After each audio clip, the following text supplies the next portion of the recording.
அன்பு செல்லுமே, உன் மனதில் இவ்வளவு காயங்கள் இருக்கிறது. என்னால் உன் மனதை பார்க்கும் பொழுது எனக்கு கவலையாக இருக்கிறது. என்ன சொல்கிறாய் சாயி? இந்த வயதில் எனக்கு ஏன் இவ்வளவு சோதனைகள்? நானும் சந்தோஷமாக இருக்க வேண்டும் என்பதுதானே எனது ஆசை. ஆனால் எனக்கு மாறி மாறி கஷ்டங்களையும் சங்கடங்களையும் கொடுத்தால் நான் எப்பொழுதுதான் அந்த சந்தோஷத்தை என் வாழ்க்கையில் பார்ப்பேன் என்று கேட்கிறாய். உனக்கான சந்தோஷமான 2 செய்தியை தான் தங்குமே நான் கொண்டு வந்து இருக்கிறேன். நீ தூங்கும் முன் இதை கேள். நிம்மதியான தூக்கமும் சந்தோஷங்களும் உன் வாழ்க்கையில் நிலைத்து இருக்கும். உன்னுடைய கவலையின் நிலைமை எனக்கு புரிகிறது. உன் வாழ்க்கையில் உள்ள நிலைமையும் எனக்கு புரிகிறது. ஏதாவது ஒரு நல்லது நடக்கும் என்று தோன்றுகிறது. அது நடப்பதற்குள்ளேயே யாராவது வந்து தடுத்து நிறுத்தி விடுகிறார்கள்.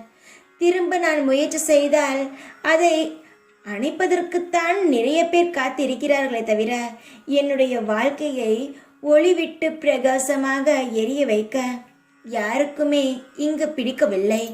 ஏதோ ஒரு தடைகள், தடங்கல்கள், ஏமாற்றங்கள், வழிகள் என்ற பல இருக்கிறது என்ற அழுகிறாய். தங்க பிள்ளையே, உன் கண்ணீரை தெரித்துக்கொள். உன்னுடைய அப்பா நான் இருக்கிறேன் தங்கமே.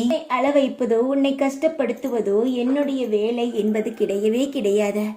நான் எப்பொழுதும் உன்னை எந்த வழியில் நன்றாக வைத்துக் கொள்ளலாம், உன்னை எப்படி நான் பார்த்து கொள்ளலாம் என்றுதான் யோசிக்கிறேனே தவிர உன்னை பாடாக படுத்த வேண்டும் என்பதெல்லாம் என்னுடைய எண்ணமே கிடையாது. பொறுமையாகவும் நிதானமாகவும் இரு.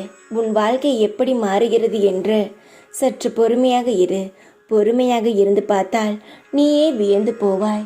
நீ ஆசைப்பட்ட, உன்னுடைய வாழ்க்கையில் எதிர்பார்த்த செல்வங்களும் நிம்மதியும் உன் வாழ்க்கையில் பரிபூரணமாக கிடைத்து கொண்டே இருக்கும்.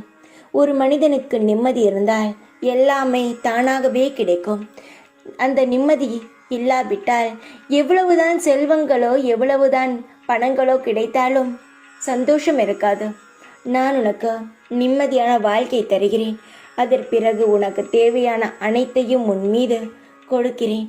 எல்லாவற்றையும் இறுக்கமாக பிடித்து கொண்டு உன் வாழ்க்கையில் சந்தோஷமான வாழ்க்கையை வாழ கவலைப்படாதே. இந்த வயதில் இவ்வளவு கஷ்டமா என்ற நான் மாற்றுகிறேன். எல்லாம் ஒரு நாள் அழியக்கூடியதுதான். உன் கவலை மட்டும் என்ன நிரந்தரமாகவா இருக்கப் போகிறது? உன் கவலையும் உன்னை விட்டு அழியும். சந்தோஷமாக இரு. நான் உனக்கு துணையாக இருப்பேன் எப்பொழுதும். ஓம் சாய்ராம்.